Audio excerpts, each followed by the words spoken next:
este salón del Real Instituto de Estudios Asturianos para asistir al comienzo de un ciclo de conferencias y de una conferencia, la primera hoy, que es el primer acto, si yo no me equivoco, que se celebra conmemorando el milenario del monasterio de San Salvador de Cornellana. Quiero dirigirme en primer lugar al señor alcalde de Salas, señor párroco de Cornellana, señor presidente de la Fundación Valdesalas, señor director general de Cultura, que nos hace el honor de venir a presentar esta actividad que es del IDEAL y de la Consejería de Cultura, como es natural. Bienvenidos todos, y nada más decir que este ciclo lo coordina el subdirector del Instituto, Andrés Martínez Vega, un gran especialista en el monacato asturiano, un gran conocedor. De hecho, uno de sus grandes libros es sobre el monasterio de Santa María de la Vega, en 2 volúmenes, publicado por este instituto, aparte de otras muchas más obras, y con un especialista, gran especialista, de los grandes especialistas españoles de historia medieval de nuestro país, de Asturias, un gran conocedor de la historia de la Iglesia, tiene suficientes publicaciones y prestigiosas publicaciones que lo acreditan. No quiero decir nada más que darles la bienvenida a este ciclo de conferencias, son 4, y darle la palabra ahora al coordinador del ciclo, primero al director general y después al coordinador del ciclo. Buenas tardes a todos y a todas, muchas gracias por la invitación para estar hoy aquí. Director, alcalde, párroco, presidente de la Fundación Valdesalas. La verdad que es un placer iniciar de esta manera el milenario, la celebración del milenario del monasterio de San Salvador de Cornellana, haciéndolo en el IDEA, que una vez más pues, se suma, además entusiasta, a una de las grandes celebraciones culturales que vamos a vivir en Asturias en los próximos meses. Y como decía, que precisamente sea en el IDEA y precisamente con una conferencia del maestro Fernández Conde, pues yo creo que es muestra de la relevancia que tiene este milenario, que se celebrará pues desde hoy, que esta es la primera actividad hasta final de año. Y me gustaría destacar aquí también la colaboración que existe entre las administraciones, el Ayuntamiento, la Fundación Valdesalas, el Principado, el Arzobispado y la Parroquia de Cornellana, que estamos trabajando intensamente en la coordinación, en la elaboración de un programa de actividades lo más amplio y lo más variado posible, en el cual va a tener presencia, pues obviamente, la divulgación científica, histórica en torno al monasterio, pero también las actividades culturales, lúdicas y festivas van a tener su ocasión de mostrarse y de dar a conocer, que es en última instancia de lo que se trata en este milenario, dar a conocer la rica historia del cenobio, dar a conocer pues esos 1000 años de aportación patrimonial, cultural, histórica que Cornellana ha hecho a Asturias, pero también aprovechar para que la gente vaya a Cornellana. Yo creo que ese es uno de los objetivos, que vaya a Cornellana, que conozca el monasterio, además en este momento en el que está en pleno proceso de restauración, felizmente, en una segunda fase de obras que yo creo que va a marcar un cambio definitivo en la percepción que todos tenemos del monasterio, dejando atrás una etapa oscura y llegando a una nueva era en la que el monasterio volverá a tener un protagonismo que siempre tuvo que tener en Asturias. Y poco más, simplemente felicitarme del éxito de esta primera iniciativa en torno al milenario de Cornellana, agradecer una vez más a Ridea y a Andrés la coordinación de este ciclo que comienza, y nada, ya estamos todos expectantes por escuchar al maestro Fernández Conde. Muchas gracias. Sí, vamos a darle la palabra al coordinador del ciclo, que nos va a explicar brevemente en qué consiste el ciclo. Presentará, aunque no necesita mucha presentación, porque todos lo conocemos, pero presentará las conferencias. Gracias. Buenas tardes. La gran tradición monástica que tenemos en Asturias, que se remonta a la Alta Edad Media, es evidente que deja sus huellas en el mensaje y en el entorno asturiano, y una de esas huellas importantes que llegaron a nuestros días fue un edificio, entre otros muchos, monástico, que es el monasterio de Cornellana, del que vamos a celebrar los 1000 años de su fundación. De pocos de los centros monacales que tenemos en Asturias tenemos una fecha tan clave, tan fidedigna, como es la del 31 de mayo del 2024. Estamos muy satisfechos precisamente por haber conseguido que esa documentación nos permita hablar con esta oportunidad. Pues bien, el Real Instituto de Estudios Asturianos, que nunca está ajeno a las grandes efemérides culturales de Asturias estaba organizando desde hace meses algún acto entre los que se encuentra este ciclo referido al monacato asturiano, para celebrar precisamente ese milenario, que no es una fecha cualquiera. Y con tal motivo organizó este ciclo programado en torno a 4 principios que definen o caracterizan un poco lo que es el monasterio, lo que es el monacato asturiano. Yo, entre otros muchos, pues he escogido estos 4. El primero es la antigüedad, y por eso la primera conferencia la hemos programado en torno a ese milenario del monasterio de Cornellana, que encargamos al profesor Fernández Conde. El segundo principio que definió nuestro programa es un poco el ver cómo las comunidades monásticas asturianas se van adaptando en el transcurso de los siglos a las nuevas circunstancias, a los tiempos modernos, con nuevas instituciones, como es la Congregación de Valladolid, que incorpora a todos los monjes a un nuevo modo de vida y de explotación de sus dominios. Y en virtud de este principio, pues hemos elaborado la segunda conferencia enmarcada en lo que es la vida del monasterio de San Pelayo de Oviedo, que hemos encargado a la doctora Torrente Fernández, que hablará precisamente de ese paso de los antiguos siglos, de los oscuros siglos del medievo a la modernidad. El tercer principio que nos sirvió para programar el ciclo es que hay una realidad en el monacato asturiano que a veces se conoce muy poco, pero que forma parte del monacato asturiano, que es la presencia de abadías foráneas en nuestro territorio asturiano. Realmente lo mismo que las grandes instituciones eclesiásticas asturianas pasaban a la meseta castellana y alargaban sus dominios, también abadías y establecimientos eclesiásticos castellanos se infiltraban en nuestra región, muchas veces por diversificar su producción, su dominio y conseguir recursos difíciles en su entorno. Y en este sentido, esta conferencia, pues seré yo quien tiene la responsabilidad de impartirla, y referida al monasterio de San Pedro de Eslonza, un monasterio que cruza la cordillera, se implanta en Asturias y tiene un paso que va directo hasta Villaviciosa, hasta la costa.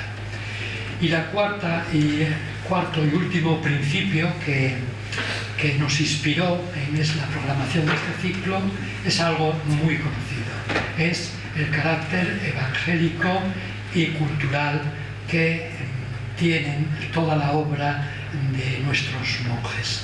Para ello hemos encargado a don Ramón Rodríguez la cuarta conferencia para hablar de una biblioteca totalmente desconocida hoy en Asturias, la biblioteca más importante de Asturias, que ha tenido la oportunidad de ver un inventario del siglo XIX que ciertamente nos hace ver la importancia del fondo bibliográfico del monasterio de Corias.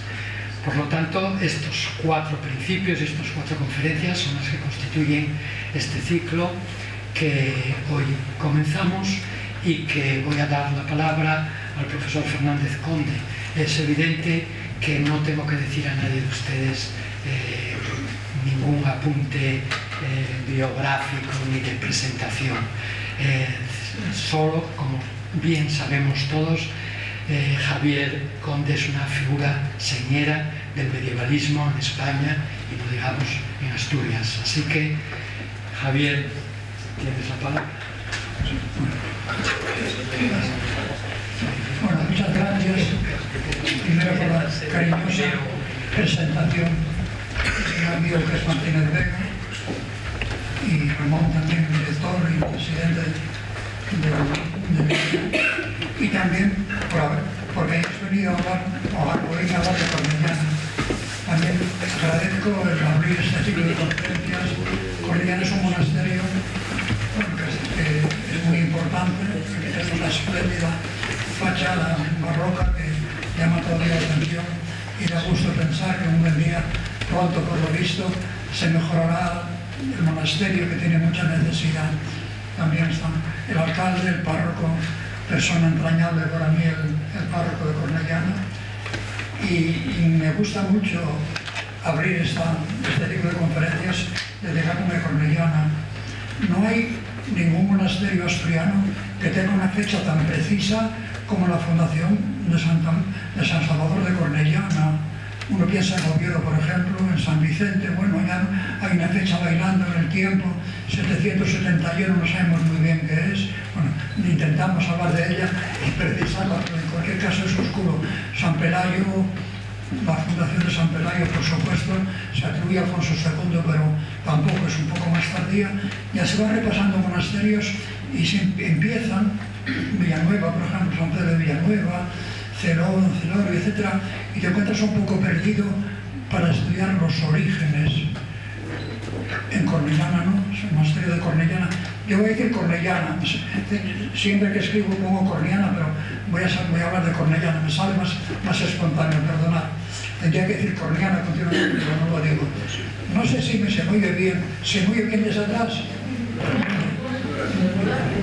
Me acerco todo lo que puedo al micrófono, pero no puedo más. Voy a intentar acercarme todo lo que pueda y no. Hay que decir, quiero decir al principio 2 o 3 cosas, quiero hacer 2 planteamientos o 3 previos. Primero, que el estudio de los monasterios ha sufrido un cambio radical. Cuando estábamos en la universidad, años 70, etc., era la eclosión de los estudios de los dominios monásticos. Había salido una gran obra de Diví, un francés, y luego García de Cortázar hizo la historia del monasterio de San Millán de la Cogolla, y fue una obra modélica para todos, para mí mismo, aunque intentamos entonces superarlo un poco. ¿Qué pasaba con estas obras? Que para ellos, como los documentos fundamentalmente hablan de cosas económicas, foros, arrendamientos, ventas, compras, donaciones, y hay mucha cantidad de numerario por el medio, los estudios que se estuvieron haciendo durante casi 2 décadas, fundamentalmente consideraban el monasterio como un dominio señorial con relaciones económicas. El monasterio es eso, fue eso, y realmente no podemos obviarlo, pero también fue un grupo de personas, monjes o monjas, dedicados a la vida monástica. Yo pienso que no puede haber un estudio completo, bueno, perfecto, de un monasterio si no tiene las dos dimensiones, la económico-social, por supuesto, pero también la vida social, religiosa, cultura popular, etcétera, de una comunidad que vive allí. Andrés Martínez Vega hizo una monografía muy larga de Santa María de la Vega, y ya intenta, por supuesto, hacer una vida monástica más completa, no solamente económica. La última monografía que se hace en Asturias sobre monasterios es la de Torrente Fernández e Isabel, sobre el monasterio de San Pelayo, y por supuesto para Isabel, como para todos, San Pelayo no solamente es un grupo de señoras que tienen bienes, que viven a costa de ellos y que los administran, sino también es un grupo de monjas. Y por supuesto ahí hay vida social, hay vida religiosa, etc. Yo intento, en esta saldrá un trabajo sobre Cornellana muy amplio, también sobre Belmonte, también espero que salga pronto de San Vicente hasta 1300. Intento en mis estudios hacer una visión del monacato globalizadora, o sea, por supuesto, son importantes las acciones económicas, las relaciones económicas, pero también son muy importantes la vida religiosa, social y cultural de esas personas que viven en ese monasterio. Y así trato también a Cornellana. Yo en la obra que tengo sobre Cornellana prácticamente terminada, termino en la integración de San Salvador de Cornellana en la congregación de observancia de San Benito de Valladolid, que se hace en 1536 exactamente. Bueno, Esa es la primera observación. Y la segunda, decir que Cornellana tiene un gran acervo documental, tiene mucha documentación. Y eso es bueno cuando uno estudia un monasterio, encontrarse con mucha documentación es muy importante. Según la Cornellana hay 3 publicaciones documentales que no conviene pasar por alto, tener en cuenta. La primera es el Floriano Cumbreño, hombre meritorio en Asturias, que publicó mucha documentación, toda en este instituto en los años 40, 50, y también publicó un volumen sobre Cornellana. Luego otro profesor de la universidad, Diana Vieites, publicó otro trabajo muy largo de documentos, y la última publicación de documentos es de Clara Pietro Enciálogo, que hizo una tesina o tesis de memoria de licenciatura sobre los documentos, fijándose mucho en los aspectos lingüísticos. Fue su trabajo de licenciatura, dirigido por García Arias, y García Arias dice de ella al final, o en el prólogo, está compuesta en el camino de la mayor tradición lingüística y documental, y es verdad, es una publicación espléndida, que ojalá tuviéramos documentos para todos los monasterios como de esta publicación documental. Una documentación rigurosa, crítica, con muchas notas que hay que tener en cuenta. Yo hoy, curiosamente, aunque el monasterio sea geografía e historia, voy a fijarme mucho en por qué precisamente se funda en ese sitio, en esa zona, en esa confluencia del Nonaya y del Narcea, el monasterio de Cornellana. ¿Por qué en el año 1024 se funda ese monasterio? Y realmente voy a terminar ahí, curiosamente, ¿sabes? Que parece un poco raro, pero mi conferencia va a ser un poco así. Y me interesan fundamentalmente los orígenes y poder responder por qué se crea ese centro en Cornellana en 1024. Para eso es necesario tener en cuenta, en primer lugar, un poco la geografía, brevísimo, unos apuntes breves de geografía. Bueno, ahí tenemos un mapa administrativo. Veis Cornellana, cerca del Narcea. La parte derecha la parte izquierda vuestra, la derecha mía, realmente Cornellana es en salas también, pero es una zona de salas que está cayendo hacia Candamo, hacia Grado, etc. Pero Cornellana está justamente en la confluencia del Nonaya y del Narcea, y es un sitio por sí mismo muy significativo. Se puede decir que Cornellana, y hablo un poco desde el punto de vista geográfico, está en el centro de Asturias, está entre las Asturias, está entre la montaña, veíamos meridional o sur, y las Asturias industrializada y agrícola, que es la Asturias más o menos de la llanura, etc. Los mapas ponen de relieve que el monasterio se levantó en un sitio muy propicio para dos cosas. O sea, tiene vegas regadas por dos ríos, el Nonaya y el Narcea, y también salas en la parte occidental por el Aranguí, y esas vegas son muy propicias para la agricultura, por supuesto, pero también tiene muchas cadenas montañosas donde se cultivó durante siempre la ganadería. En el siglo XIX todavía hay un dato, y es que Cornellana tiene 1.400 hectáreas cultivables, el 65% son de ganadería y luego el resto pues agrícola. Hoy sabemos muy bien que los pueblos han cambiado mucho, son otra cosa completamente distinta. Hay ganadería extensiva, y esa ganadería de montaña, fundamentalmente ovejas, carnes, etcétera, prácticamente ha desaparecido, es otra cosa distinta. Pero es evidente que para entender la primera historia de Cornellana hay que entender los espacios. Vegas muy fértiles, montañas que bordean, facilidad para cultivar la ganadería y la agricultura.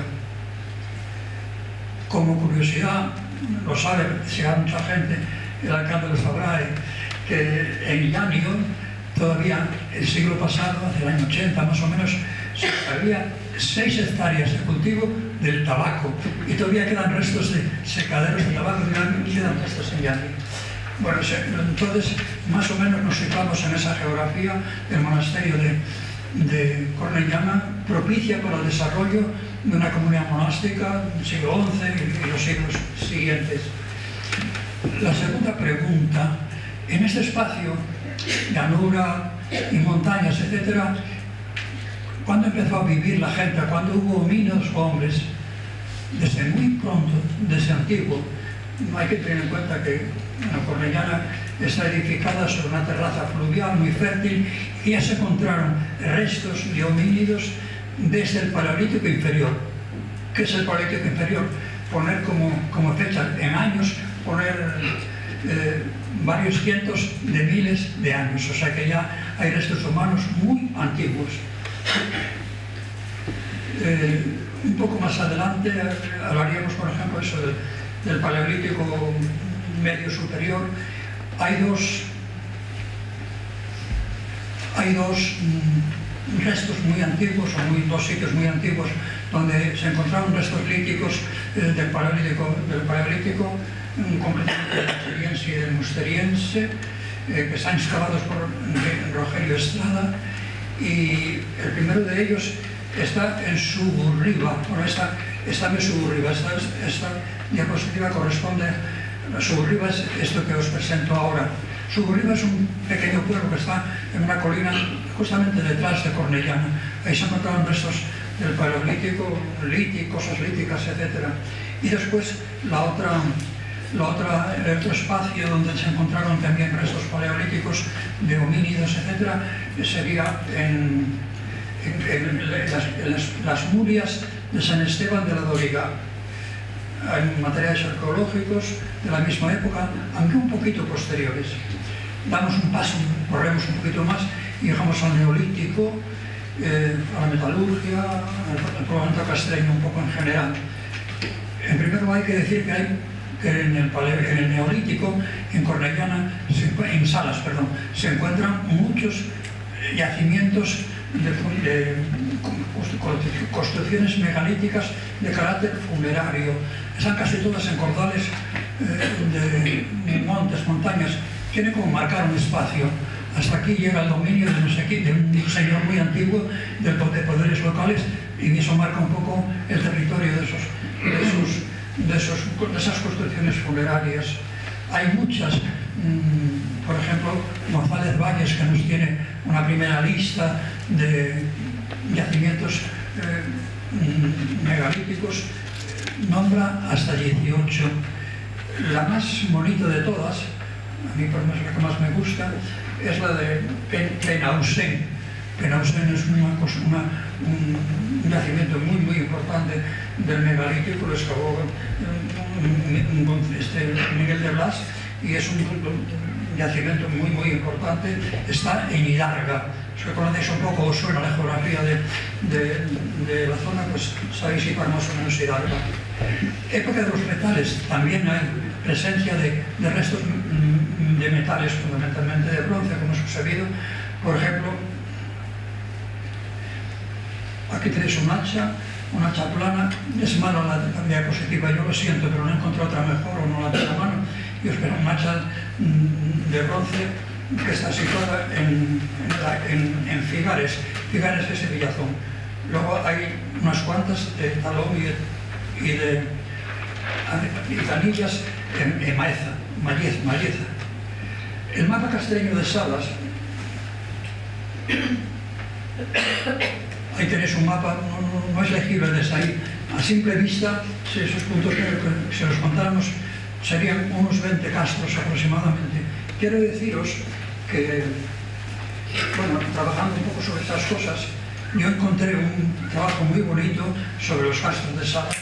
Salas en el Camino, que es una revista local, pero que tiene nombres muy interesantes, que está en concreto en el número 3, un trabajo de Valentín Álvarez Martínez, David Espósito Mangas y Daniel González Álvarez. Tiene una síntesis sobre la época castreña que me parece que está muy bien hecha. Bueno, y ya veis fundamentalmente eso, que tiene muchos castros, casi 20, 18 o así, hay 2 o 3 que son dudosos. ¿Qué castros importantes encontramos en la zona de Salas? Bueno, pues en primer lugar vamos a pasar todos juntos.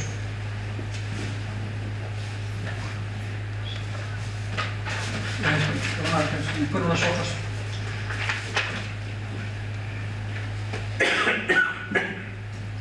Bueno, simplemente son varios que he cogido así un poco como referencia. El más bonito es el de Alaba, que es el segundo de mi derecha y de vuestra izquierda, con fortificaciones, con todo tipo de cosas. Y luego en varios castros de esta, que también tenemos reseñados uno por uno, también hay restos de minería aurífera. Fue importante Salas en la época del oro, en la época romana.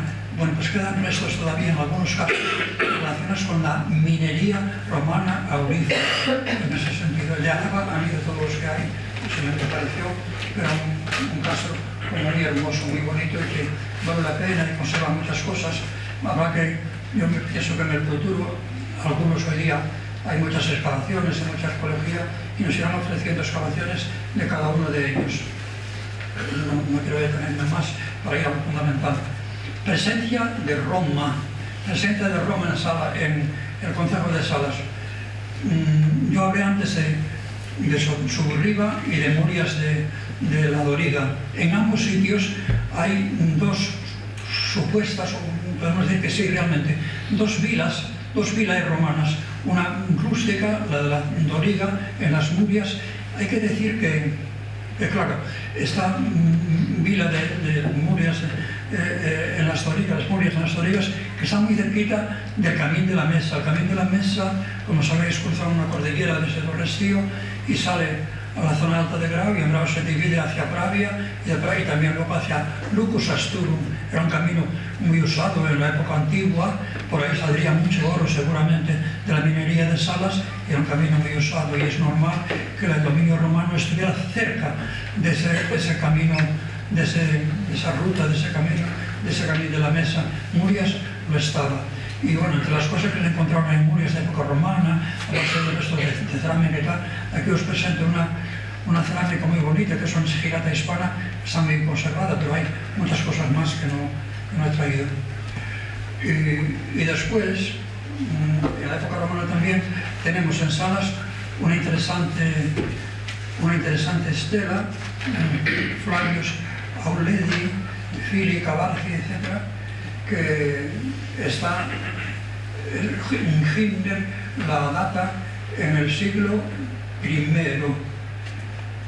También en ese sentido hay que recordar la explotación aurífera de la época romana, Godán, Abraneda, Carles y la vertiente del Auro eran sitios donde la explotación aurífera romana pues era relativa y muy importante.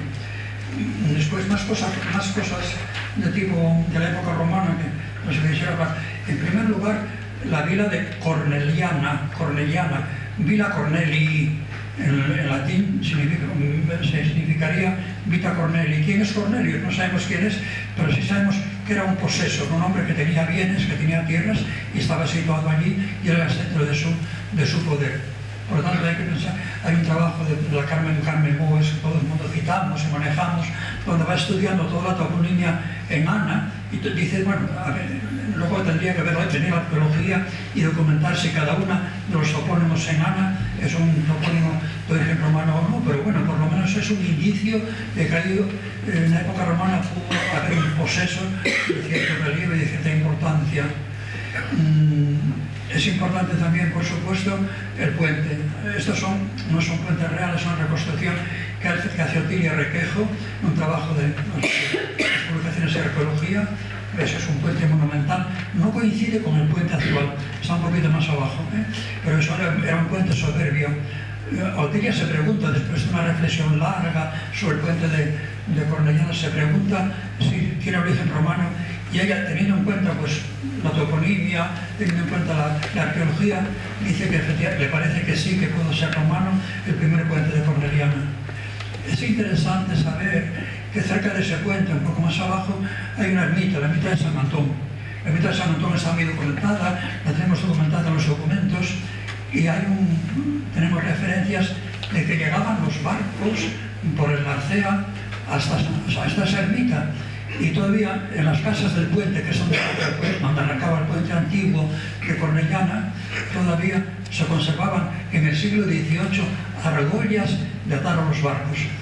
Yepes, que es un gran erudito de la historia del monacato y tiene muchas cosas sobre Cornellana, lo dice con nostalgia, que bueno, que los monjes de Cornellana tenían una gran fuente de ingresos con esas mercaderías que venían hasta San Antón, pero ahora la crecida del río y la crecida del sable, del pozo del río y tal, que impide la llegada de los barcos, que es un problema serio para los monjes de Cornellana en el siglo XVIII, de que ya no haya mercaderías marítimas que llegan hasta Cornellana a través de ese río. Hay que decir, a mí me interesa mucho me llama la atención este puente, que fue muy importante en la época de la monarquía asturiana. Estamos en el siglo IX, en la época de la sucesión, va a ser el rey, está muriendo Alfonso II, es un problema de sucesión. Hay dos sucesores posibles, Alfonso II negociado en primer lugar, y en segundo lugar pues decía Ramiro I. Se enfrentan entre sí. Detrás del primero pues estarían las Asturias centrales y la parte occidental, Cantabria, Baskonia, y detrás de Nepociano estaría la Galaecia y los pésicos, fundamentalmente, que después están marcados así más o menos por el río Narcea y el río Navia. Esos cuatro pueblos se juntan 2 contra 2 y bueno, triunfa Ramiro, en una batalla triunfa Ramiro y desaparece ya Nepociano del mapa y va a ser Ramiro I y empieza la dinastía asturiana como más normal. Bueno, pues cuando se enfrentan justamente en este puente de Cornellana. Para nosotros que bueno, no tenemos muchas noticias así muy claras de la historia medieval asturiana, sobre todo de la monarquía, encontrarnos con estas cosas, pues diríamos que, como decimos en asturiano, que presta mucho. Llegamos por tanto a la época romana, tardorromana, altomedieval. ¿Qué se puede vislumbrar? ¿Qué presencia humana o arquitectónica o histórica hay en Cornellana de ese periodo? Más bien un alto medieval, antes de llegar al 1024, cuando las restauraciones últimas de Cornellana hicieron muchas excavaciones, hay muchas memorias y muchos trabajos, y dataron, ya la veremos después al final, encontraron restos de una torre, donde está la torre ahora de torre románica, encontraron restos de una torre que datan en el siglo X. Es posible, por lo tanto, que la primera construcción de Cornellana sea un centro de poder con una torre poderosa donde había un señor local que dominaba la zona. La pregunta siguiente: ¿estaba solo, era aislado, dominaban toda la zona o había más centros de poder? Entonces, bueno, damos un paso siguiente y podemos decir que sí, efectivamente. En torno a Cornellana empieza a haber una serie de centros de poder que conocemos muy bien porque ya manejamos documentos. El primer centro de poder es el de San Esteban de Alaba. San Esteban de Alaba está cerquita de Narcea, y hay un señor, tal Tayelus, que en la década del 80 es un diácono, hace una donación, es una vila y una iglesia que se llama San Esteban de Alaba, y hace donación a esa iglesia. ¿Qué le dona? Pues le dona una serie de cosas, libros, por ejemplo, ornamentos, testamentos, o sea, documentos, y una serie de bienes parcelarios, fundiarios, y también juntamente con ellos le dona un conjunto de ganado bastante interesantes. Lo dona a la iglesia que había sido construida por su padre, y en la iglesia había un abad. El abad se llamaba Rezciunfo, y dice: lo dono para que mientras viva voy a estar allí, y luego cuando muera pues va a ser para ese abad o para que le suceda en el culto a San Esteban. Es bonito el documento, tiene un gesto como un gesto así como muy humano y muy actual, y es que le recomienda a su hijo Reciello se llama, nacido en el pecado, seguramente que quiere decir que era un hijo natural, y se lo recomienda a ese padre. Bueno, entonces yo cuando me encontré hace mucho tiempo con esta iglesia de San Esteban de Alaba, pues la puse como un documento, o un monasterio familiar más, un monasterio propio de los cientos que hay en Asturias. Bueno, es más que eso, podemos considerarlo como un centro de poder cercano a Cornellana que explotaba por la vieja cercana del Narcea. Segundo centro de poder que encontramos importante cerca de Cornellana sería San Martín, la iglesia de San Martín. La iglesia de San Martín, hoy día está desaparecida, estaba dentro de Cornellana. Yo, cuando hablo de la historia de la Edad Media de Asturias, confundí, está documentada en un documento del arcediácono Gonzalo, hijo de Alfonso III, y lo da a la iglesia de Oviedo. ¿Qué le da? Pues bueno, le da la iglesia, le da tierras, le da también ganadería, etc.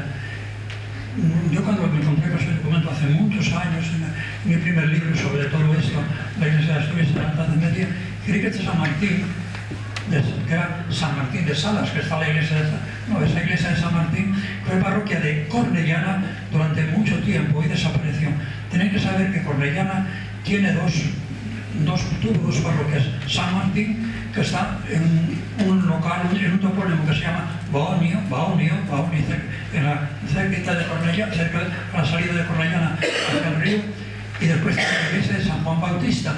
La iglesia de San Juan Bautista siempre estuvo en el monasterio de San Salvador, pero nunca se confundió con el monasterio. O sea, curiosamente, Cornellana tenía dos parroquias y están muy bien documentadas. Se dice cómo funcionaban los feligreses, quién tenían que tributar, todo eso. O sea, bueno, pues entonces es interesante saber que la iglesia de San Martín tenía un patrimonio importante y fue notable y era notable en el siglo X porque un diácono, un arcediano, Gonzalo, la da a la iglesia de Oviedo. Y me diréis, ¿por qué la da a la iglesia de Oviedo? Bueno, aquí entraría toda la problemática del obispo Don Pelayo, de Liber Testamentorum. Es un falso más de Liber Testamentorum y lo hace simplemente para aumentar, asegurar y fijar documentalmente los bienes de San Salvador de Oviedo, pero no hubo una donación. Esta iglesia, al principio, seguramente que antes que San Salvador y antes que la parroquia de San Juan Bautista de Cornellana, era un centro local poderoso, fuerte, con bienes. En esta fotografía que tenéis ahí en la pantalla está Baonio, es un molino que estaba cerca del Normaya, me parece. Es un molino que todavía hoy está, la fotografía es reciente, pero como digo, no queda resto de ninguno de esta parroquia, pero era un centro de poder. Hablamos por lo tanto de Álava, hablamos de San Martín de Cornellana.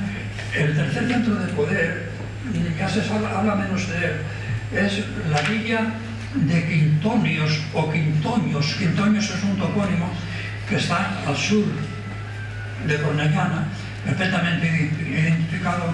¿Y qué es que había allí? Pues era el sitio donde tenían posesiones y bienes una familia gallega de muchísimo relieve, de muchísima importancia. Era una familia de San Rosendo. Estamos hablando de finales del 10, de finales del 9 y comienzos del 10.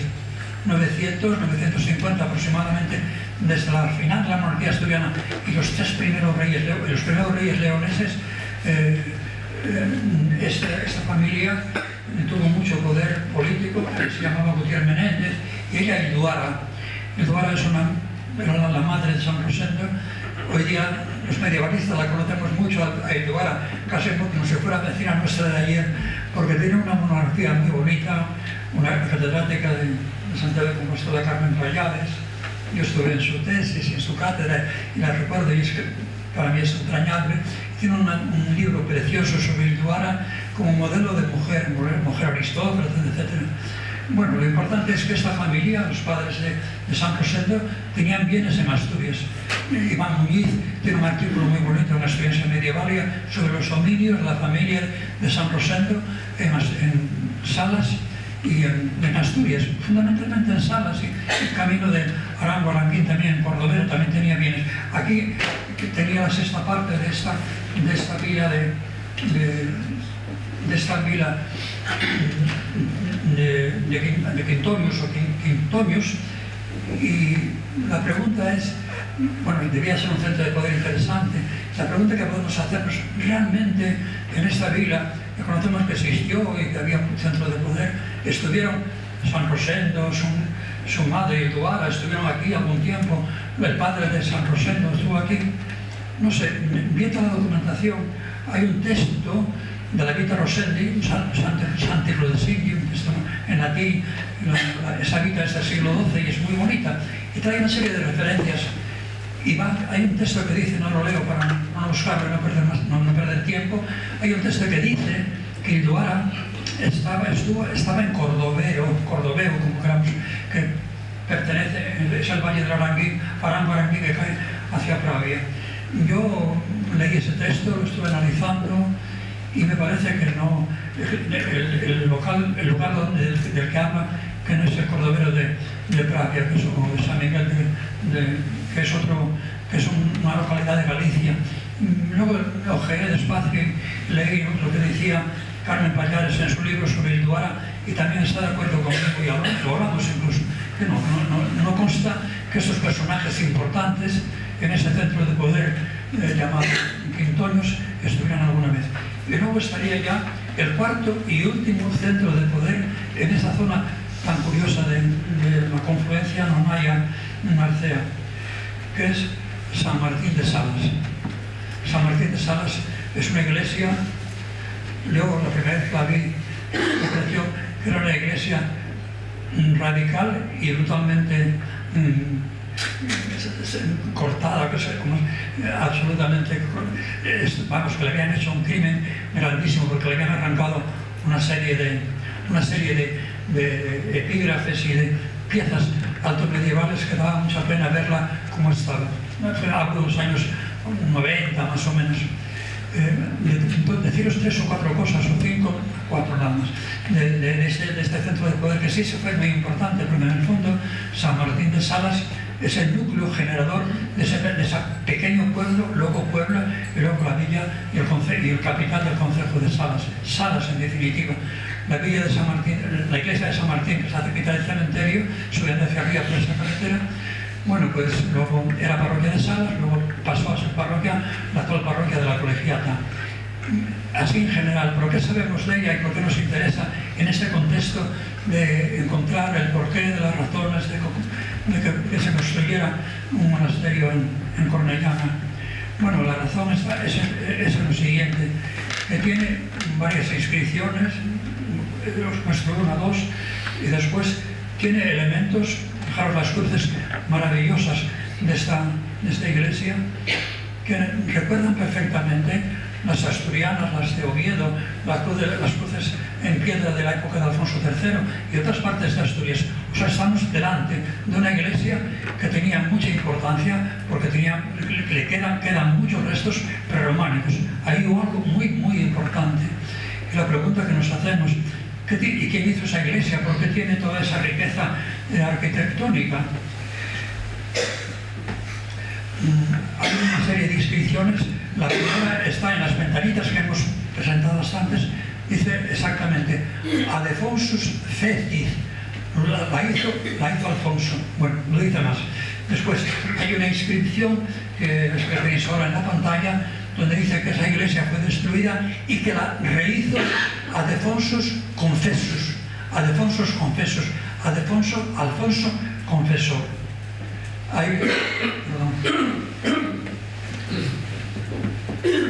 Después hay otra inscripción sobre las reliquias que están en el altar de la iglesia, que estaban en el altar de la iglesia de San Martín, donde de nuevo dice que Adefonsus Confessus refecis, la rehizo, la restauró. Y una inscripción más donde habla de, bueno, es una inscripción de carácter sepulcral dedicada a Adefonsus Confessus y habla de eso, y todos los que pasen por ahí, etcétera, etcétera, que se acuerden de que está enterrado Adefonsus Confessus y bueno, que recen por él y se acuerden de él. La pregunta que nos surgió a todos, pues nos encontramos con estas piezas. Hay que decir que las piezas estuvieron semi-abandonadas en la iglesia, en la colegiata, en el coro. Ahora están perfectamente restauradas, muy bien colocadas, y es una de las riquezas que tiene Salas en su museo del Palacio de Salas. Ahí las tenéis todas. Trabajamos sobre ellas, yo, Lorenzo Arias, trabajamos ellas con mucho cariño, pero vamos a verlas nos vemos con mucha devoción. La pregunta que nos hacemos así en voz alta, un poco coloquial, es la siguiente: ¿quién era el tal Adefonsus Confessus, que es citado repetidamente 3-4 veces seguidas en que nos encontramos con su nombre? Y sabemos que vivía en el año 50, que murió en el 63. La gente que se ha ocupado de esto, las personas, los autores que nos hemos ocupado de esto, tenemos ideas diferentes. Por ejemplo, yo lanzo Arias, incluso el Diego Santos, el autor de la epigrafía romana, dice que Adefonsus Confessus es un descendiente de Fruela, Adefonsus Froilaz, un hijo de Fruela II. Fruela II fue rey de León entre el año 921-925. En 925, por un periodo de tiempo muy breve, fue rey justamente este Adefonsus Froilaz.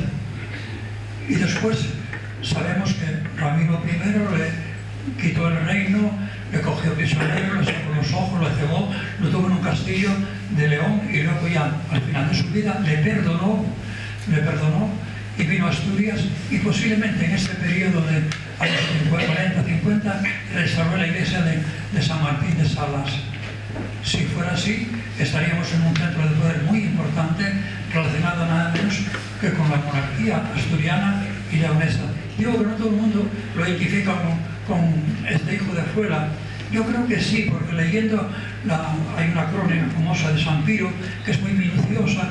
Yo la he tratado de leer, es complicada, y yo creo que se deduce bastante fácilmente que Ramiro II le perdonó, y es posible que viniera a Asturias, porque tanto Fruela II como sus hijos y descendientes sabemos que dominaron en Asturias. Estamos pues ante un cuarto centro de poder muy importante relacionado con la monarquía asturiana y leonesa.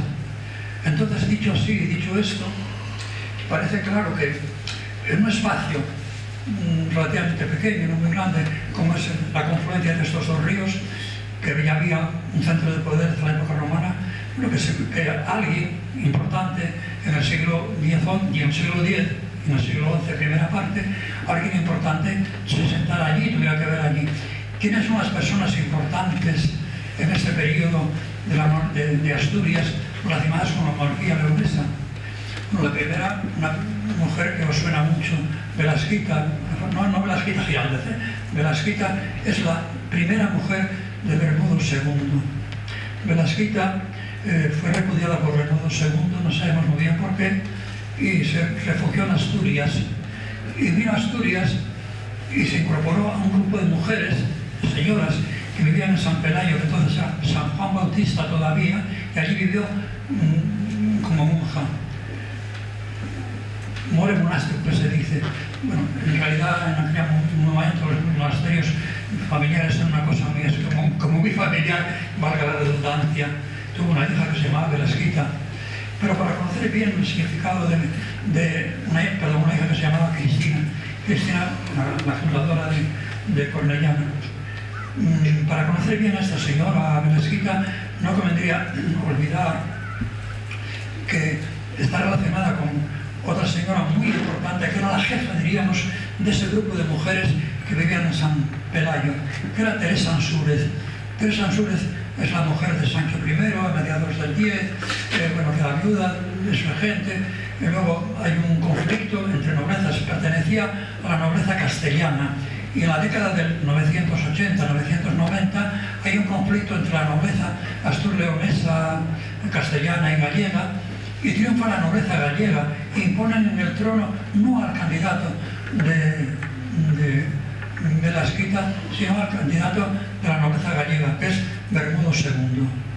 Y bueno, entonces Velasquita Teresa Ansúrez no puede quedarse en León, tenía muchos bienes en León, vilas inmensas, tiene que dejar León, viene a Asturias, coincidiendo más o menos con el peligro de Almanzor, una de las invasiones, y trae con ella a León, trae con ella los restos de San Pelayo.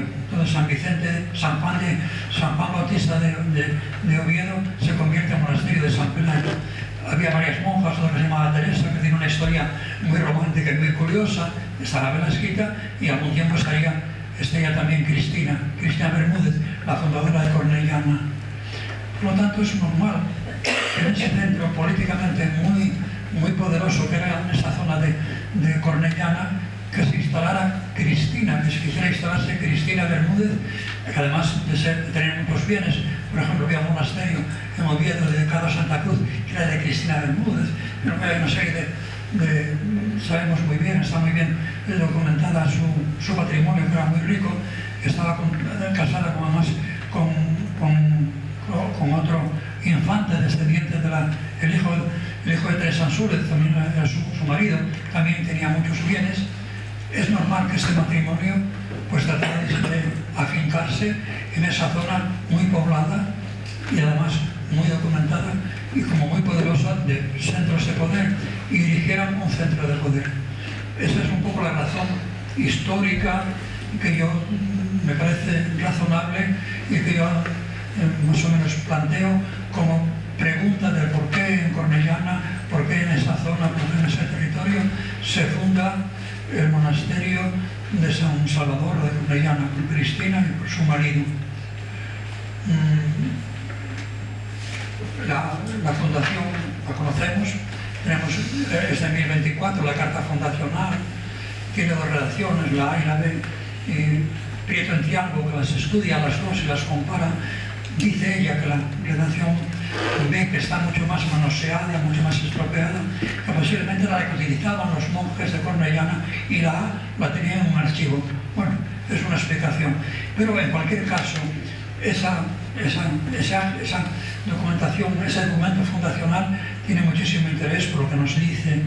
Nos dice que ambos, Ramiro y Cristina, pues que se sitúan en Cornellana, quizás aprovechando la torre que había, la fortaleza que había, la habrían reconstruido.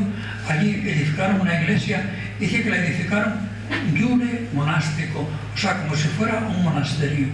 Hay que decir que en esta época era mucho más cómodo y más útil edificar un monasterio desde el punto de vista económico, porque un monasterio no tenía que pagar nada al obispo, estaba exento de tasas episcopales. Una iglesia parroquial, pues sí. Entonces por eso dice que fundaron una iglesia iure monástico, como si fuera un monasterio.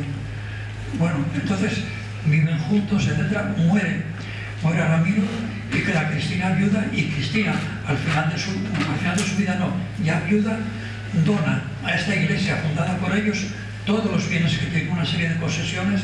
Yo tengo aquí la referencia, tampoco no vale la pena citándola por ellos, son varias localidades del territorio de Salas, dona muchos objetos, algunos muy ricos, de plata, por ejemplo. Que hay objetos de plata significa, es un símbolo del poder de la fundadora de este monasterio. Dona también tierras, muchas tierras, medias tierras sobre todo, y por supuesto pues ornamentación, liturgia, libros, etc. Es una espléndida fundación. Y es interesante lo que dice. Dice que hace una donación usufructuaria. O sea, mientras viviera, esa fundación que acaba de hacer tenía que servir ad tolerationem, dice, por esa palabra estricta en el documento latino, ad tolerationem, que significa para el sustento. O sea, que ella mientras viviera iba a vivir en el monasterio fundado por ella y por su marido, allí justamente en Cornellana. A la muerte, ¿qué pasaría con esa fundación? Que sería para los que vivieran allí, monjes, clérigos.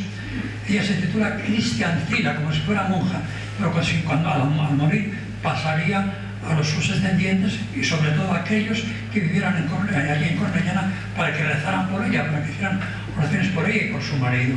Ese es el contenido esencial de este documento, que podíamos comentar muy despacio, es muy interesante. Y así más o menos comienza la historia de este monasterio de San Salvador de Cornellana. Si me preguntarais,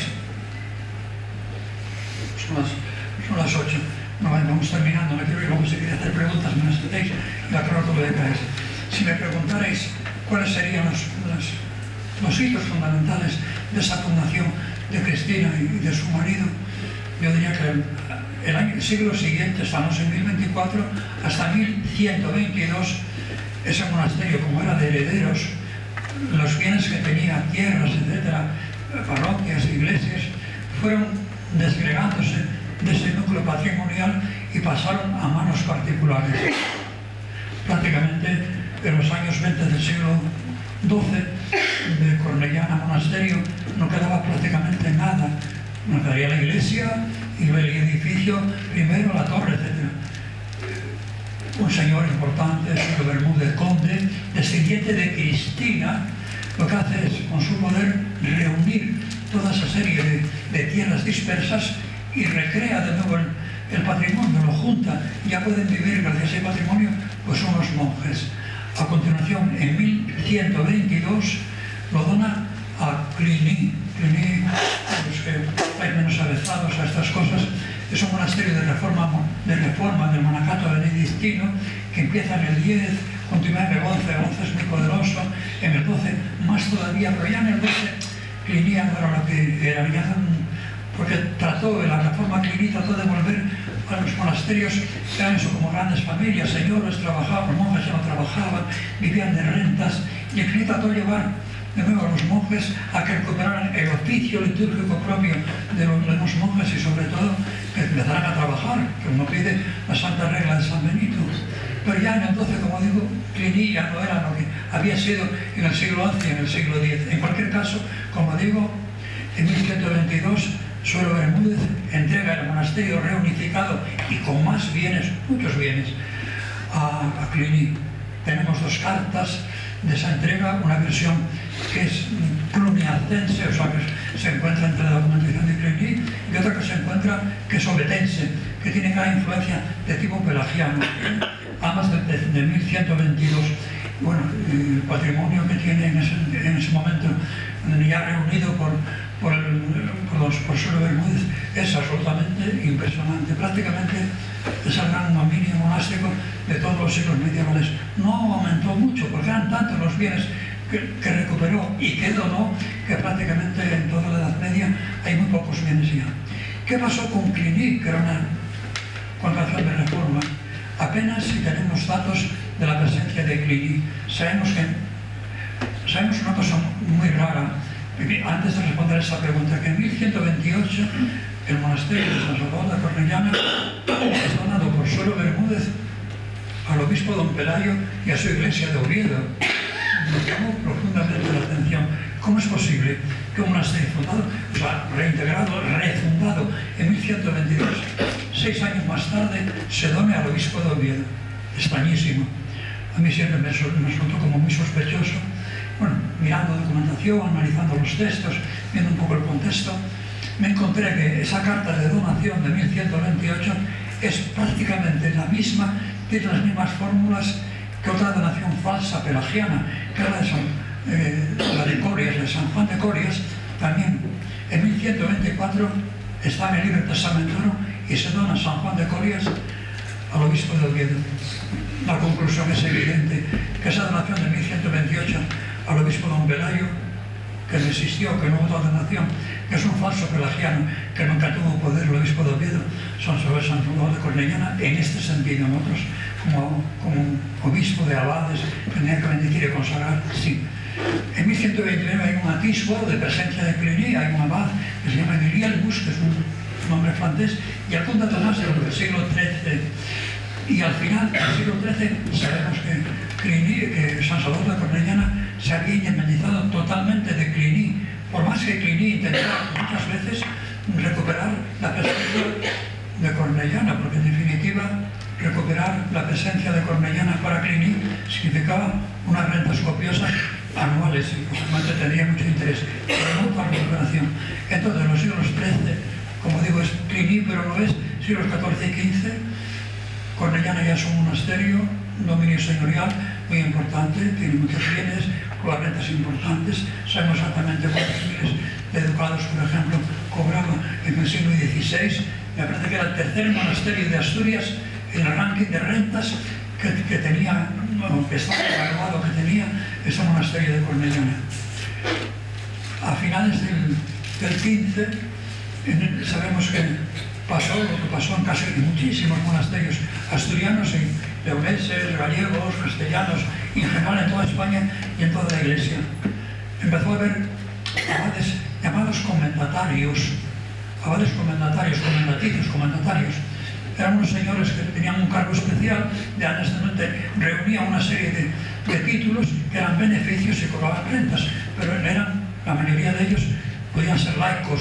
Por ejemplo, Cornellana tuvo abades comendatarios desde finales no sé exactamente en qué momento, desde finales del siglo XV hasta 1136, que se incorpora a la obediencia de la congregación de San Benito de Valladolid. Algún abad comendatario se llama nada menos que Alfonso Enríquez, nada menos, que es de la familia de los almirantes de Castilla, de los Enríquez. Otro es obispo, debe ser obispo de España, Francisco de Solís, que está perdido en una sede extraña de Viterbo, cerca de Viterbo, que hace ahí, seguramente que estaba en la Curia Romana. Bueno, todos ellos tenían sus beneficios, hay muchos conflictos, muchas rentas, muchos problemas, y le costó trabajo a los abades reformados. La reforma comienza a ser importante en Valladolid en el año 1500. Entonces, los monasterios asturianos poco a poco se van incorporando a la incorporación de Cluny, y, por ejemplo, San Vicente se incorporó relativamente pronto, con muchas dificultades, como analiza Isabel Torrente en su libro. Para San Vicente, los abades de Valladolid tuvieron que recurrir al brazo secular, al brazo armado, para poder asentarse en San Vicente. Y en Cornellana también tuvieron bastantes dificultades. Sabemos en concreto que la bula de anexión por la observancia de Valladolid, de San Benito de Valladolid, fue el año 1536. Fue el año exacto de una bula de Pablo III, que es justamente de ese año. Pero todavía no pudieron poner sus reales, los de Valladolid. La reforma todavía no entró del todo, porque no había abades, porque había un abad que era el comendatario, cobraba unas rentas, un montón de rentas, que era el obispo Francisco de Solís, que no muere hasta 1545. Y entonces, ya a partir de 1540 y pico, hay un primer abad ya, que es abad de verdad, desaparecen los comendatarios y empieza la vida normal, entre comillas, de la historia moderna de Cornellana. Así, a grandes rasgos, me interesó más responder la primera pregunta, y me ocupé bastante tiempo de ella en mi exposición así rápida y un poco coloquial de por qué en Cornellana, y luego ya de la historia de Cornellana. Insistí, prácticamente mi exposición termina en 1124, y luego ya a grandes rasgos os he indicado los capítulos importantes de la historia de Cornellana. ¿Hasta cuándo? Hasta la desamortización. Estamos en 1835, cuando los señores se desamortizan. Hicieron obras fabulosas en el siglo XVII y XVIII, ahí está la arquitectura, y van poco a poco recuperándola, porque cuesta mucho. Yo creo que el problema de las recuperaciones de los grandes monasterios, el problema es qué hacer con ellos después, ¿no? Ahí está la dificultad, qué hacer con Cornellana una vez restaurada. En Corias también se restauró magníficamente, y tenemos un parador en San Juan de Corias. En San Vicente tenemos el Museo Arqueológico ahora, muchas cosas antes del Museo Arqueológico, y en San Pelayo está todavía vivo. San Pelayo, y ya termino, ya estoy divagando. San Pelayo es interesante, ese monasterio, pero claro, prácticamente vivió, tiene historia desde su fundación, y estamos en el siglo XXI. Hay un periodo ahí que los monjes no están fuera del monasterio, pero es todo un tiempo habitado. Son pocos casos los que encontramos así. Valdedios también es otro problema, habría que decirlo. Era cisterciense, la benedicción primero, cisterciense después, y ya está. Y esto era un poco lo que casi a grandes rasgos intenté deciros en la última diapositiva para que ustedes. Esta plano lo hizo Gemada, quiero citarla, un homenaje a Gemada, fue de las que trabajaron en las excavaciones que prepararon la última restauración grande de Cornellana hacia el año 2001, 2002. Ahí tenéis a mi izquierda, que es a vuestra derecha, en negro la torre, luego la iglesia primera, luego la iglesia segunda, a la derecha, a mi izquierda, cerca de la plazuela de la Leña, plazuela del Granero.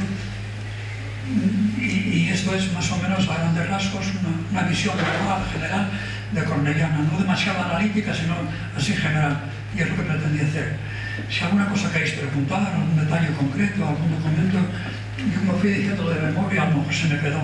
Por ejemplo, no insistí mucho y tendría que haber insistido que ese espacio de poderes políticos, después cuando ya se hace un monasterio, es un poder político sólido, señorial, con perfiles como muy definidos, que ese espacio es un espacio de paso, de tránsito, por supuesto, y que se empiezan a documentar enseguida peregrinos que pasan el camino de Santiago por Cornellana.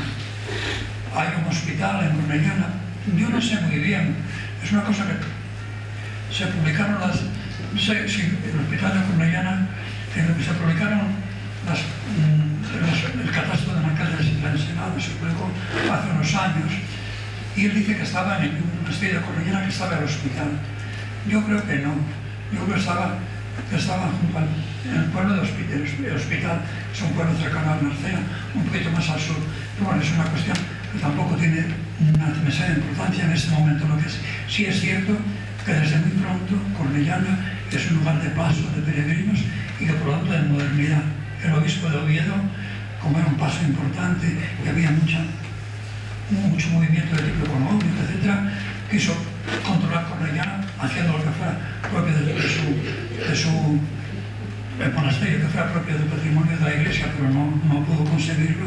Lo que sí es cierto es que creó una especie de puebla en la propia Cornellana, creó una especie de puebla que dependía del obispo.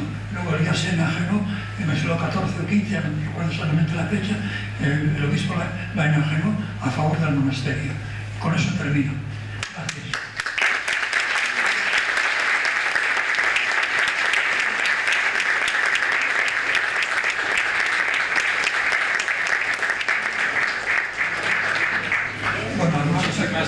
Gracias, Javier, por la conferencia. Micrófono.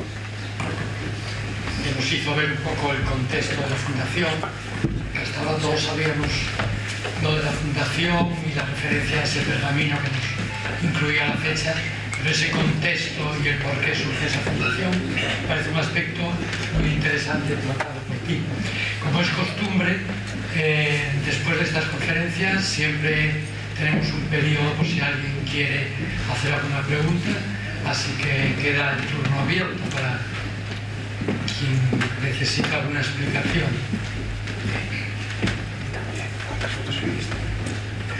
No dije que hay una monografía de Calleja Huerta sobre el monasterio de Cornellana. Es una monografía breve, pero está muy bien hecha y es rigurosa y es breve. Y bueno, estudia hasta la integración de Cornellana en la reforma de San Benito de Valladolid. Bueno, pues parece que quedó todo muy claro. Sí. ¿Hay algún dato de que en algún momento el monasterio de Cornellana se envió desde Obona, de Tineo? Cornellana se dio de Obona.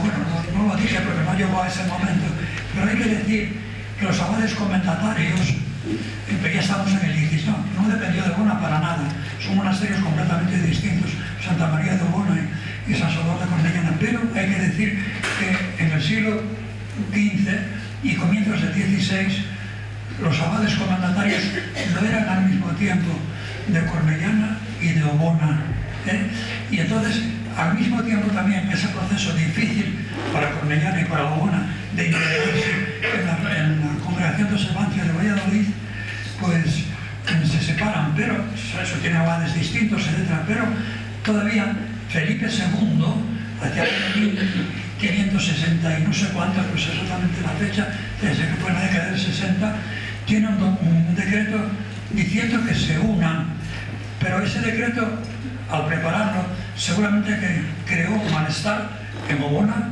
y en Cornellana, lógicamente, y termina el decreto diciendo: yo quiero que se unan, pero de momento que queden así hasta que vengan épocas mejores, lo deja abierto y ya no se une. Yepes, que es un hombre conocido en toda la vida monástica, etc., también tiene un párrafo muy bonito en su historia de la Orden de San Benito, diciendo que qué pena que no se unieran, porque eran monasterios pequeños. Por ejemplo, cuando Cornellana entra en la congregación de la observancia de Cluny, tenía solamente 3 monjes, nada más que 3 monjes, y Obona tenía 3 o 4 nada más. que qué pena que no se unieran, porque iban a ser, si se unieran, va a ser un monasterio poderoso con 2 sedes, pero un monasterio único, pero no fue así. O sea, unión formal solamente con los abades comendatarios, nada más. Concretamente, sabemos, por ejemplo, que Alonso Enríquez, el gran prócer castellano-leonés, pues era abad comendatario también de Obona, y entraron prácticamente a la vez. La primera vez que aparece un abad formal de Obona, y lo tengo documentado, es en 1549. Es la primera vez que en un documento aparece un abad de Obona después de la entrada de Obona como de Cornellana en la reforma de San Benito de Valladolid. Eso puedo decir.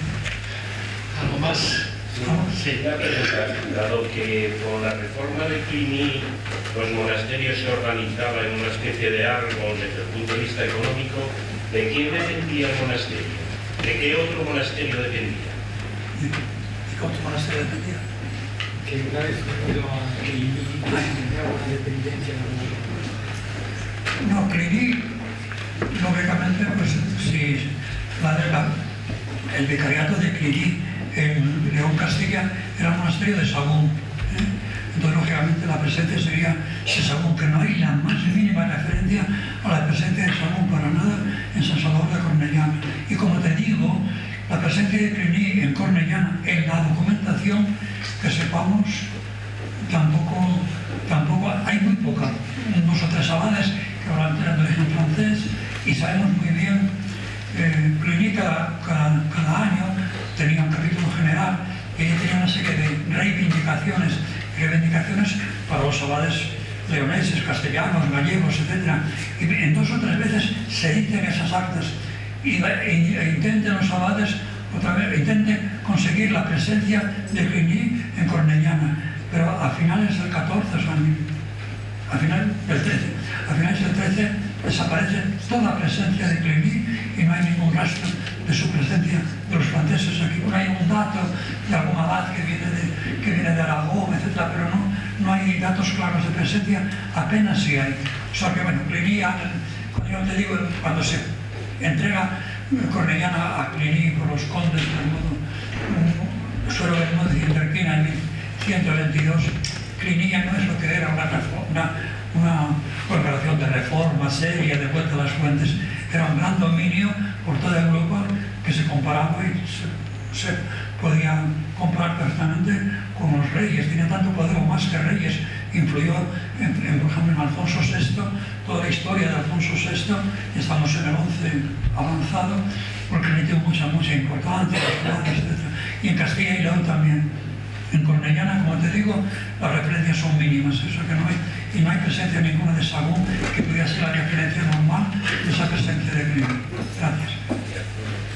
¿Algo más? Sí. Sabemos que el conde Suero y su esposa están enterrados en el ábside central de la iglesia de Cornellana. ¿Sabemos los restos de Cristina, si están enterrados allí o si fueron hacia otro sitio?